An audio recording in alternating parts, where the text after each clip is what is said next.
तो JCRT डिजी school में आपका फिर से स्वागत है। मैं नीरज मोहन झा अपने चैनल नोबस बायोलॉजी में आपका स्वागत करता हूं। आज इस कड़ी में जो क्लास 8 के लेसन 11 आओ ब्रह्मांड को जाने नो द यूनिवर्स का आज तीसरा पार्ट आप लोगों के लिए तैयार किया गया है। इस अध्याय में हम लोग ग्रहों के बारे में जानेंगे।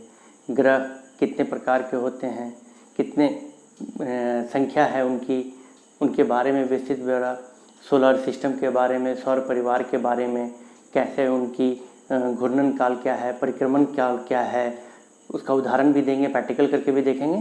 तो चलिए हम और आप शुरू करते हैं आज का इस अध्याय को। तो आज जिस पार्ट को हम लोग पढ़ रहे हैं, सबसे पहले ग्रह या प्लैनेट्स।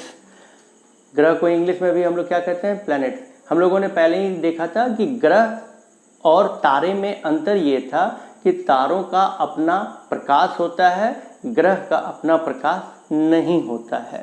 ठीक है, तो अब ग्रह को परिभाषित करते हैं कि वो आकाशीय पिंड जो किसी तारे, यहाँ सूर्य ब्रैकेट में इसलिए लिखा गया है कि सूर्य भी एक प्रकार का तारा है क्योंकि उसका अपना प्रकाश है। तो वो आकाशीय पिंड जो किसी तारे के चारों ओर परिक्रमा करते हैं ग्रह कहलाते हैं। सूर्य के चारों ओर अगर परिक्रमा कर रहे हैं तो उन्हें हम लोग क्या कहते हैं? ग्रह कहते हैं। प्रत्येक ग्रह एक निश्चित पथ पर सूर्य की परिक्रमा करते हैं, इसे कक्षा कहते हैं। और एक उनका फिक्स कक्षा होता है जिसपे वो, ऐसा नहीं कि वो ऐसे से टेढ़ा मेढ़ा होके चल रहे हैं या दूसरे तरफ चले गए। उनका एक निश्चित पथ होता है जिस पर वो चलते रहते हैं, इसे कक्षा कहते हैं। और इंग्लिश में इन्हें ऑर्बिट कहा जाता है। इंग्लिश में इसे क्या बोल रहे हैं हम लोग? ऑर्बिट। किसी भी ग्रह द्वारा सूर्य की एक परिक्रमा पूरी करने में लगा गया समय को ग्रह का परिक्रमण काल कहते हैं। अब अगर सूर्य के चारों ओर अगर एक बार चक्कर लगाता है तो उसे ग्रह का परिक्रमण काल यानी टाइम ऑफ रिवॉल्यूशन कहा जाता है। टाइम ऑफ रिवॉल्यूशन उसे हम लोग कहते हैं। परिक्रमण काल को ही इंग्लिश में क्या लिखा गया है? Time of revolution. ठीक है, ग्रह सूर्य की परिक्रमा करने के साथ साथ लट्टू की तरह अपने अक्ष पर घूर्णन करते हैं। आपने कभी लट्टू चलाया है? वो एक जगह तो घूमता ही रहता है, साथ साथ वो इधर उधर भी घूमता रहता है गोल गोल एक निश्चित दिशा में। तो ये जो लट्टू की तरह घूमता रहता है, इस तरीके से हमारे ग्रह भी घूमते रहते हैं। तो ग्रह सूर्य की परिक्रमा करने के साथ साथ लट्टू की तरह अपने अक्ष पर घूर्णन करते हैं और किसी ग्रह द्वारा एक घूर्णन पूरा करने में लगने वाले समय को उसका घूर्णन काल कहते हैं। उसका क्या कहते हैं? घूर्णन काल कहते हैं। इंग्लिश में इसे क्या कहा जाता है? Time of rotation. Time of rotation यानी वो जो एक चक्र अपने अक्ष पर जब एक चक्र लगाता है उसे हम लोग टाइम ऑफ रोटेशन कहते हैं। अगला बिंदु आ रहा है ग्रह के बाद उपग्रह का, यानी इंग्लिश में से क्या कहते हैं हम लोग? सैटेलाइट। कुछ आकाशीय पिंड ग्रहों की परिक्रमा करते हैं जिन्हें उपग्रह कहते हैं, और वो आकाशीय पिंड जो ग्रहों की परिक्रमा करते हैं उन्हें हम क्या कहते हैं? उपग्रह यानी सैटेलाइट कहते हैं। पृथ्वी की एकमात्र उपग्रह क्या है? चंद्रमा। और पृथ्वी की एकमात्र प्राकृतिक उपग्रह जो है वो चंद्रमा है। चलिए, अब आपको एक मॉडल के तहत मैं दिखाना चाहूँगा कि कैसे सूर्य और उसके पास पड़ने वाले अलग अलग ग्रहों की दूरी के साथ उनका स्थान है। चलिए आगे बढ़ते हैं।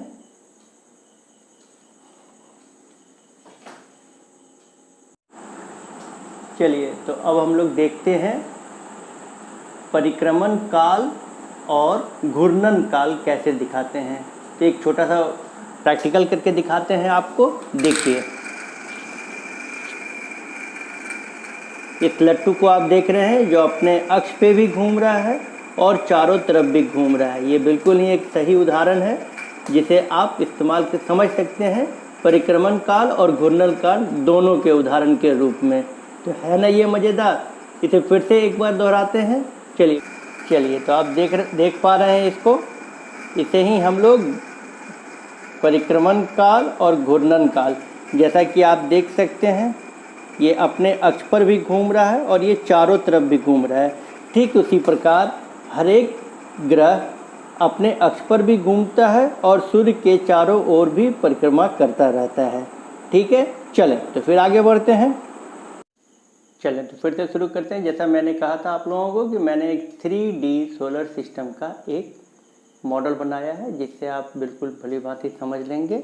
जैसे देखिए यहाँ मैंने लिखा है सोलर सिस्टम, ये एक सन है और सन से ये जो है ऑर्बिट यानी अक्ष, और ये कुल कितने ग्रहों को मैं दिखा रहा हूँ 1 2 3 4 5 6 7 8। ठीक है, तो ये सबसे पहले जो है ये क्या चीज़ है हमारा सन।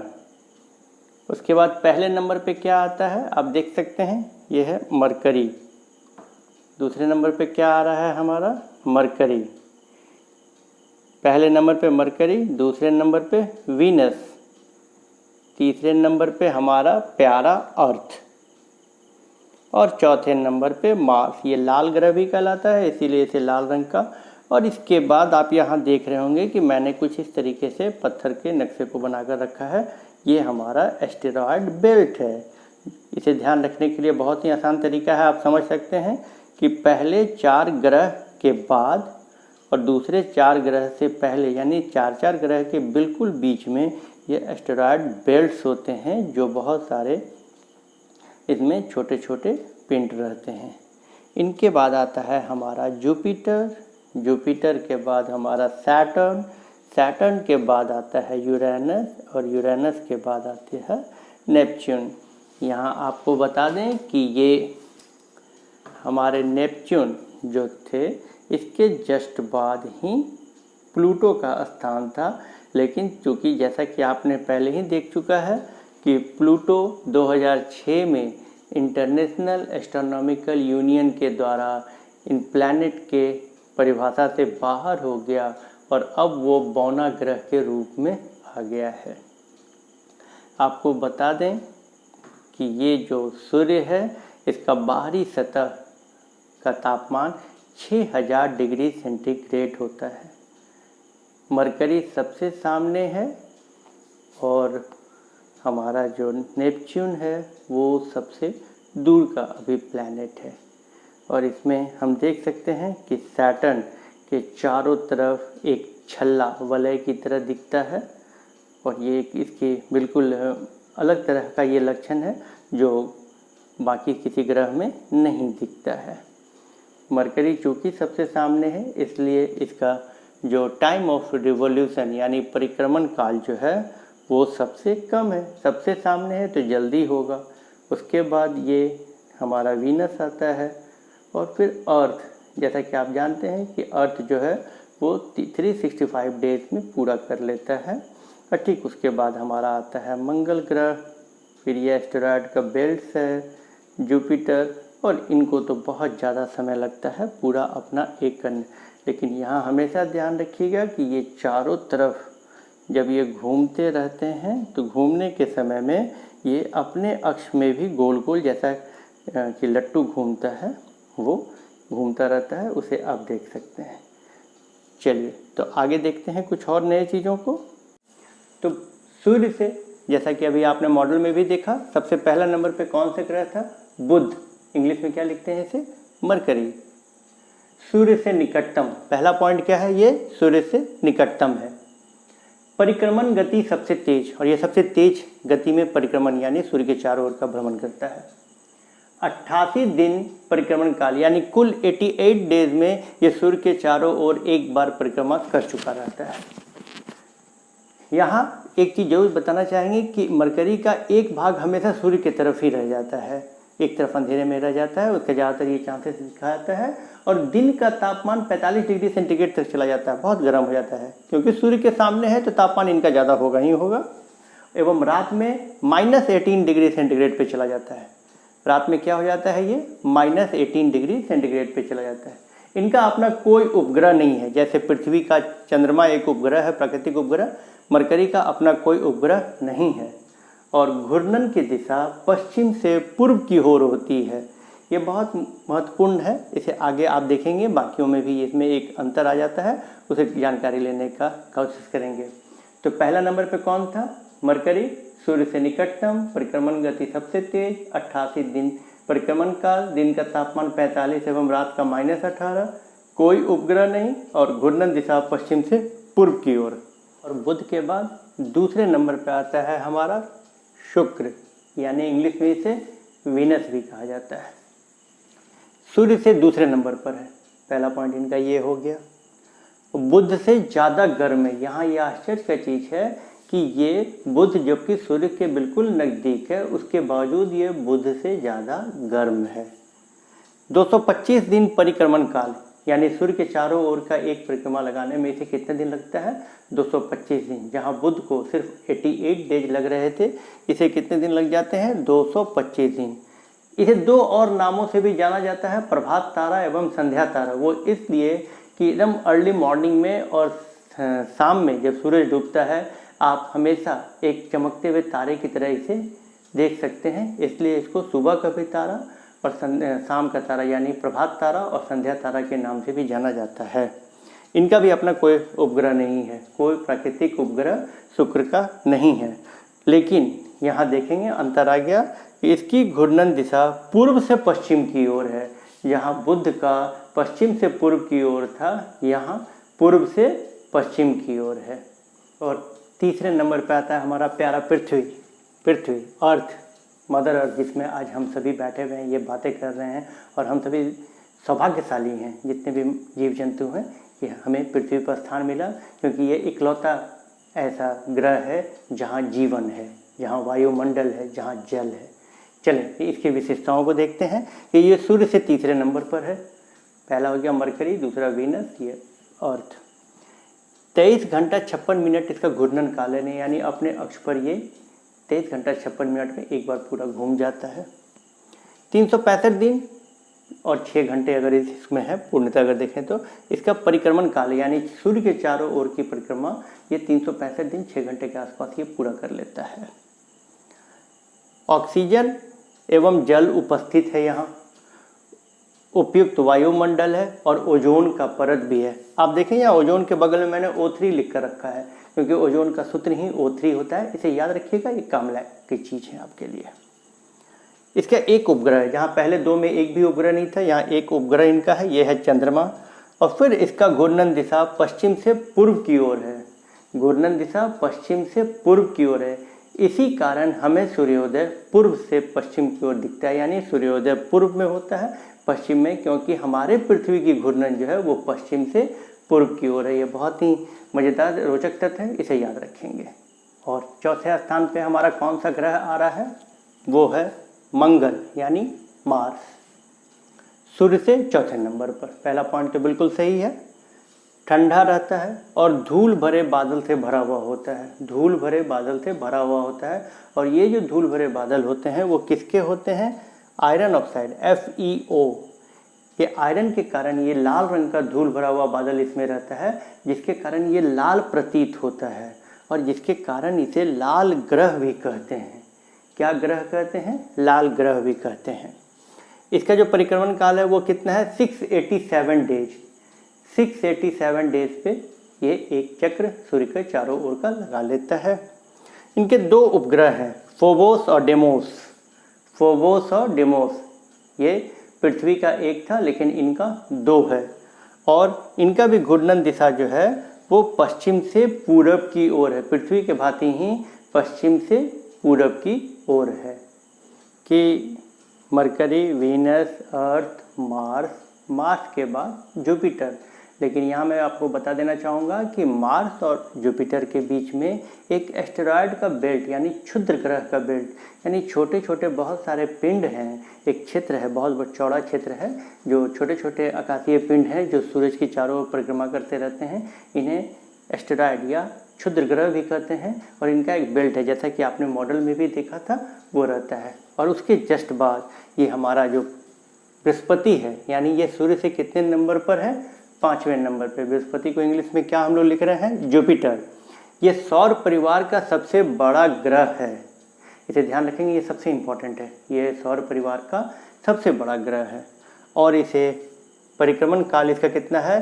11.9 वर्ष, अब दिनों में बात नहीं हो रही है, वर्ष में बात हो रही है, और 11.9 वर्ष में ये परिक्रमण काल कर लेते हैं।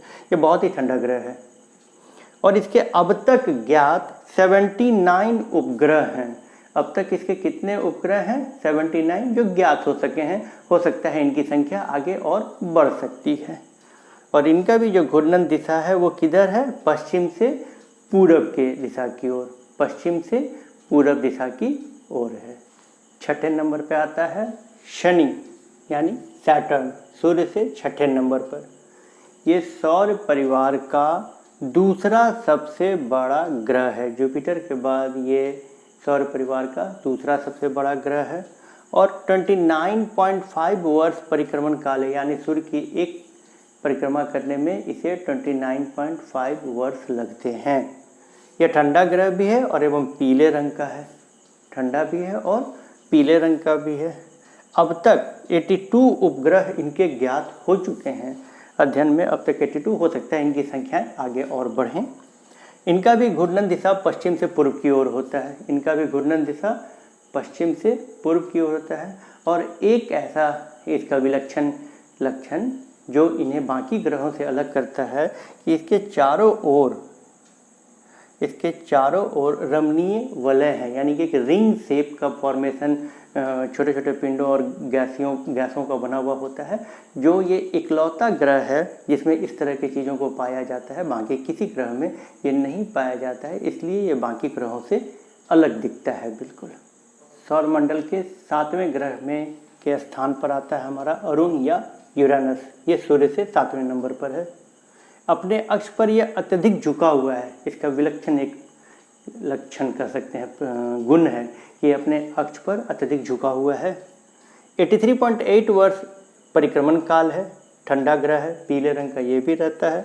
इनके कुल 27 उपग्रह ज्ञात हैं अब तक।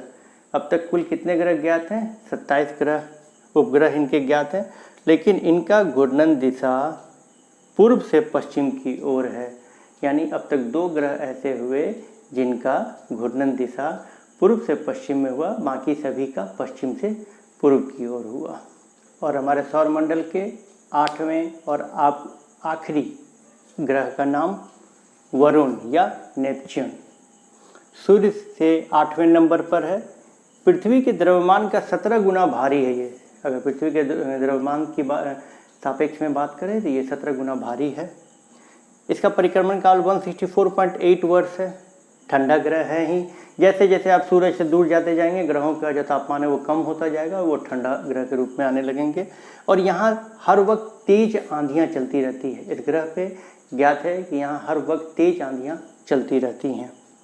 अब तक 13 उपग्रह इनके ज्ञात हैं जो मनुष्यों द्वारा खोजे गए हैं, खगोल विद द्वारा खोजे गए हैं। अब तक 13 चंद्रमाएँ इनके यानी उपग्रह ज्ञात हो चुके हैं। और घूर्णन दिशा पश्चिम से पूर्व की ओर, घूर्णन दिशा पश्चिम से पूर्व की ओर। तो ये थे कुल 8 ग्रह हमारे, जो आप लोग को सौरमंडल का या सौर परिवार का एक हिस्सा है। और आगे चलते हैं। अब हम देखेंगे 2 तरह के ग्रहों को हम लोगों ने विभाजित किया है। एक है आंतरिक ग्रह, दूसरा बाह्य ग्रह। आंतरिक, जैसा कि नाम बता रहा है कि पहले जो प्रथम 4 ग्रह, टोटल 8 ग्रह हैं, पहले जो 4 हैं कौन कौन से हैं? बुध, शुक्र, पृथ्वी और मंगल। इसके बाद हमारा क्या आता है? क्षुद्र ग्रह का एक पट्टी आता है, एस्टेरॉयड बेल्ट कहते हैं। तो पहले 4 ग्रह जो सूर्य से काफ़ी नज़दीक हैं उन्हें हम आंतरिक इंटरनल प्लैनेट्स कहते हैं। बाह्य ग्रह मतलब इनके बाद जो 4 हैं वो 4 ग्रह कौन कौन से हैं? बृहस्पति, शनि, अरुण और वरुण। तो इन्हें बाह्य ग्रह कहते हैं। इनके बहुत कम चंद्रमा यहाँ वर्ड इस्तेमाल किया जा रहा है उपग्रह के लिए कि इनके बहुत सारे कम उपग्रह होते हैं। तुलनात्मक तरीके से अगर देखें तो चंद्रमाओं यानी कि उपग्रह की संख्या बहुत अधिक होती है इनके तुलना में। इनकी सतह पथरीली होती है और इनकी सतह गैसीय होती है। कौन कौन से हैं? बुध, शुक्र, पृथ्वी, मंगल। इनमें कौन कौन सा है? बृहस्पति, शनि, अरुण और वरुण। यहाँ एक चीज़ और बता दें कि बृहस्पति और शनि को गैस दानव यानी गैस जायंट्स भी कहते हैं। अरुण और वरुण को बर्फ दानव यानी आइस जायंट्स भी कहा जाता है। अब आगे आते हैं क्षुद्र ग्रह यानी एस्टेरॉयड। तो मंगल और बृहस्पति, जैसा कि आपने मॉडल में देखा था, मंगल और बृहस्पति के बीच बहुत सारे पिंड ऐसे होते हैं जो ग्रहों के साथ सूर्य की परिक्रमा करते रहते हैं एक निश्चित पथ पर। उन्हें क्षुद्र ग्रह या इंग्लिश में एस्टेरॉयड कहते हैं। और इनमें जो सबसे बड़ा है उसका नाम क्या होता है? सेरेस। सबसे जो बड़े है उसका नाम क्या है? सेरेस। इसके बाद आता है उल्काएं एवं उल्का पिंड, मेटियोर्स एंड मेटियोराइट्स। इन्हें टूटता तारा भी कहते हैं। और ये एक प्रकार के आकाशीय पिंड है जो पृथ्वी की वायुमंडल में जब प्रवेश करते हैं, पृथ्वी की तरफ आते हैं, पृथ्वी के वायुमंडल में प्रवेश करते हैं, तो वायुमंडल में घुसने के साथ ही अत्यधिक हवा के घर्षण के कारण गर्म होकर ये जलने लगते हैं और वाष्पित होकर खत्म हो जाते हैं। लेकिन कुछ ऐसे पिंड होते हैं जो काफ़ी बड़े साइज में होते हैं और वो जलते हुए भी पूरा वाष्पित नहीं होते हैं, फलस्वरूप पृथ्वी की सतह तक आ जाता है। उन्हें उल्का पिंड कहते हैं। हो सकता है इन ग्रहों के नाम आप हिंदी में तो बहुत अच्छे से याद कर लें, इंग्लिश में याद करने में आपको काफ़ी तकलीफ होगा, तो उसका मैंने एक छोटा सा ट्रिक, ये पहले से एस्टेब्लिश्ड है, उसे मैंने कुछ उसमें चेंजेस करके आपके लायक तैयार किया है जिससे आपको अच्छे तरीके से याद हो जाए। अब देख सकते हैं कि my very educated mother just served us noodle. अगर आप पहले हम लोग इसके समय में इसे पढ़ा जाता था 9 पिज्ज़ा, यानी पी से प्लूटो भी आ जाता था। तो अब सभी के पहले अक्षर को आप देखें, MVEMJSUN। M for mercury, Venus, earth, Mars, Jupiter, Saturn, Uranus and Neptune. यानी इस तरीके से आप उनका सीरीज की कौन कितने नंबर पे वो भी याद रहेगा। और ये तो बहुत आसानी से आपको याद होगा कि my very educated mother just served us noodle. ठीक है, तो चलिए इसके साथ ही इस अध्याय को यहीं पे ख़त्म करते हैं। उम्मीद करते हैं कि आपको ये वीडियो मेरा पसंद आया होगा। अगर पसंद आया हो तो बिल्कुल इसको लाइक सब्सक्राइब करें और शेयर भी कर सकते हैं। तो थैंक यू, सब बखैर, जोहार।